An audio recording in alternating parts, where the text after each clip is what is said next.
You? Is anybody? There's Molly, folks. That means your friends, the Goldbergs, are here. Brought to you by Does, the new kind of soap for everything in your wash. First, let's drop in on the Dozen family.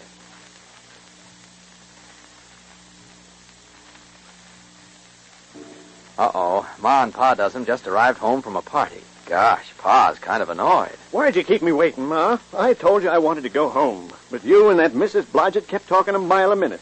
Well, Pa, she'd never heard of Does. I was telling her it's a new kind of soup. Well, you could have just said, does everything in your wash. But nope, you got to take all night to go into how does rag rugs and towels and my overalls. Even your rayon doodads. And me wanting to start home. But, Pa, you can't be rude to your hostess. She asked if Does would get the children's overalls clean. So naturally I said, sure, easy, and no hard scrubbing.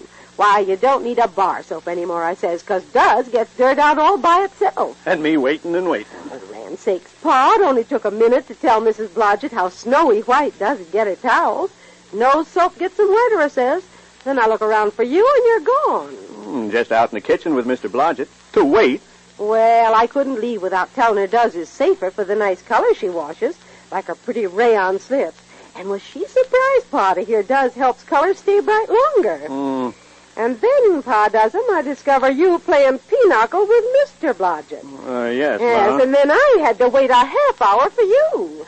Well, I'm not waiting for anybody to say, ladies, compared to other leading granulated wash day soaps, Does gives longer life to colors, plus unsurpassed whiteness and real cleaning power for getting the dirtiest clothes clean. Try Does, D-U-Z. It does everything in your wash.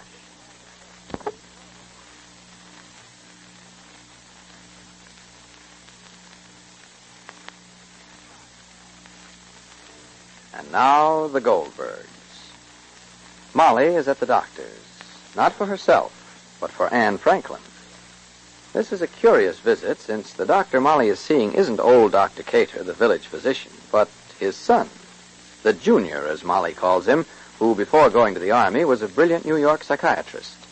Major Cater is home on leave, and Molly has taken the opportunity to get some professional advice on the psychological problem she's been trying to solve. But unfortunately, Molly let Jake believe she was going to the doctor for herself. And Jake, after worrying himself sick, has just heard the truth from Uncle David. And, well, you know Jake. He's in the outer office. Listen. David, don't hold me back. Jake, wait till we go home. This is a doctor's office. Why should I be bamboozled this way? Bamboozled. Mama didn't want to tell you why she was consulting the doctor because you would object. And when you heard her talking to Dr. Cater, you came to the wrong conclusion. Do you realize what I have lived through in this hour? Don't say I told you, Jake. I wouldn't be responsible for what I say. Jake, don't say nothing. Don't say. Molly's trying to save my Florence's marriage. And if she thinks Anne Franklin is pushing the divorce, shouldn't she try to find out why? And if Dr. Cater is a doctor of psychosis... But should I be the victim? You shouldn't, Jake. So be happy. Now you know that Molly isn't sick. How could she walk into that office and let me think she was sick? Don't she know how much I love her? Miss Goldberg, will you take the phone? Your daughter. Thank you, Doctor. Dr. Cater, have you diagnosed the case yet? Not quite. Pick up the phone, please. Did you hear him? He said not quite. Pick up the phone, Jake. Hello? Pa? Pa. How's Mama? Your mother is all right. Are you sure? Don't say too Are you much. sure? Maybe my Pa, are you sure? Don't worry, she's fine. Let me talk to Is the heart all right? Her heart? Too good. Let me... It's not a kidney. Perfect. Both of them. Let me... Pa, I don't think you're telling me everything. Here is Uncle David. He'll tell you everything. Here, David, before I fall to pieces. Jake, don't fall to pieces. Give me. Hello, Rosie. Uncle David, how... Mama's fine. She's not sick. She wasn't sick. She came to the doctor to converse about who's standing by you. Nobody. You alone? Yes. Where's Anne? She's out with Florence. So listen, Rosalie, and keep what I tell you silent, because silence is golden. Yes, Uncle David? Mama came to speak to Dr. Cater, the junior, about Anne. To have us psychoanalyze? Yes. Well, it's a good thing. That's just what she needs. Yes.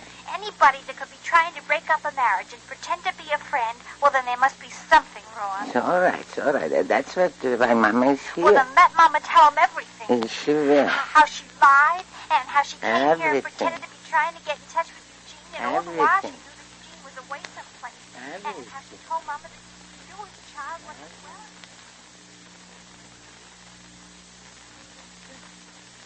You've made me Dr. Cater. So now you know. Now you know how she lied. And not once, Doctor, but on several occasions. And how she rules the children and how she speaks to Florence. I mean, there must be something wrong, Doctor. Yes. Now, I wanted to go to New York to speak to Eugene, and then suddenly Eugene wasn't in New York. She told me she didn't know where he was, and she did know, Doctor. Yes, there's something, I have no doubt of it. Surely. But what it is, I can't tell from your little story. But something there is, huh, Doctor? Yes, undoubtedly. One thing I can tell you, people don't devote themselves so entirely to the personal affairs of others Yeah. unless they have a stake in it. Surely. An emotional stake, a real interest. Of course. And not kindness or love, something deeper. My words. And that goes for you, too, Mrs. Goldberg. Me?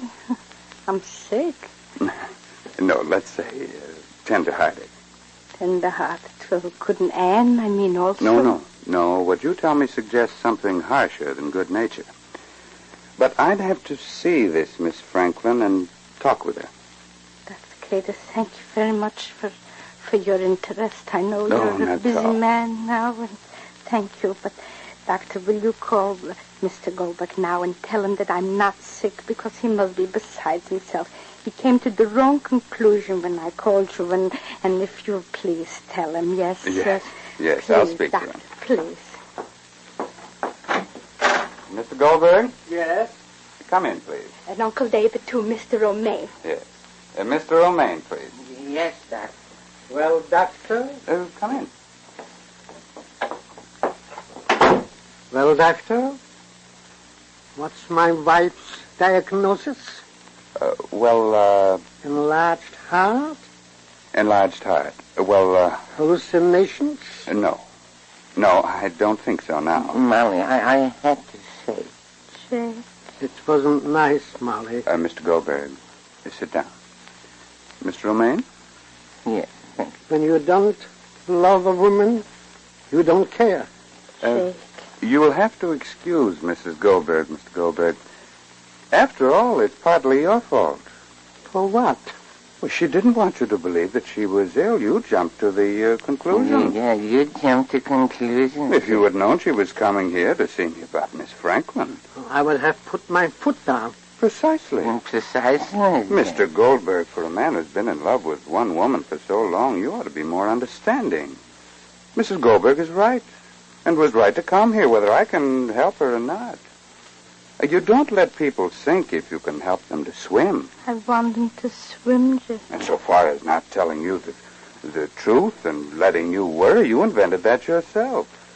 You have a habit of jumping to conclusions. And conclusions are like cliffs. One should look before one leaps. Jake, I'm sorry. It was my fault. But I didn't know. I told Dr. Cater to tell you at once that I wasn't sick. And I decided not to, because I wanted to hear what was worrying your wife sick. Being disturbed about the happiness of other people is quite as serious as heart trouble. Now, don't forget it. A good husband worries about a wife's soul. And a good wife? There's no such thing. Now, Thank you, Doctor. about this Miss Franklin. Yes. So listen, Jake. Your wife is right about Miss Franklin. Huh? Uh-huh. Just from hearing the odds and ends of what she's done, I'd say out of my experience with these things, that something is wrong. So listen, Jake. And the something has to do with Miss Franklin. What, Doctor? What? I don't know, because I have so few facts. You see, all we know now is what has happened to your daughter and husband, Uncle Dave. Yes, I told Dr. Cater that Florence and Eugene was married for 15 years, and that now they're going to be divorced, and that Eugene came here and spoke to you, and I told about Anne Franklin, how she'd have wanted Florence to see Eugene, and how she lied to me, and she lied, and she lied. Mrs. Goldberg certainly has the history. But we don't know how much Miss Franklin had to do with it. Oh, sir, tell me, Doctor, what must be, what... Well, Mrs. Goldberg could ask me over to dinner tonight. I enjoy your cooking very much. Thank you, Dr. Major. And at the same time, I could meet this Anne Franklin. And then? And then? We'll see. Well, Molly's eyes are snapping with pleasure. For she knows Cater as we do, a clever, in fact, a brilliant judge of human nature. Yes, a man who has saved thousands of people from the despairs of their own emotions. And with Cater meeting Anne, well, Molly has reason to smile now.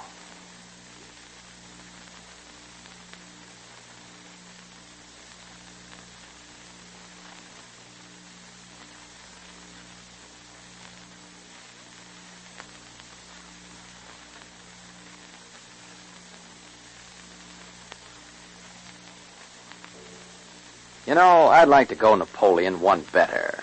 Mr. Collier, are you feeling all right? Oh, sure. I'm not crazy. But Napoleon said an army travels on its stomach.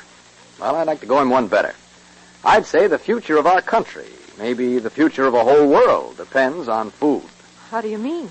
Well, not only our fighting men need food, but we at home in America need it to keep us strong so we can work for victory, too. Yes, and our fighting allies need food for their armies and for their undernourished civilian populations. You see, food is one of the greatest of all war weapons. American food fights for freedom now. Oh, I see.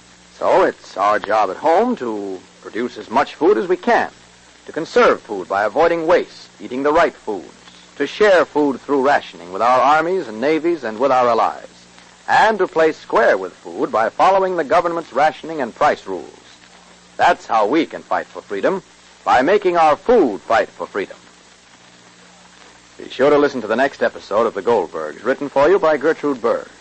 Dinner at 8 or thereabouts, and Molly maneuvers for a tete-a-tete. This is Clayton Collier speaking and reminding you to do as the dozens do. Let Does, the new kind of soap, do everything in your wash.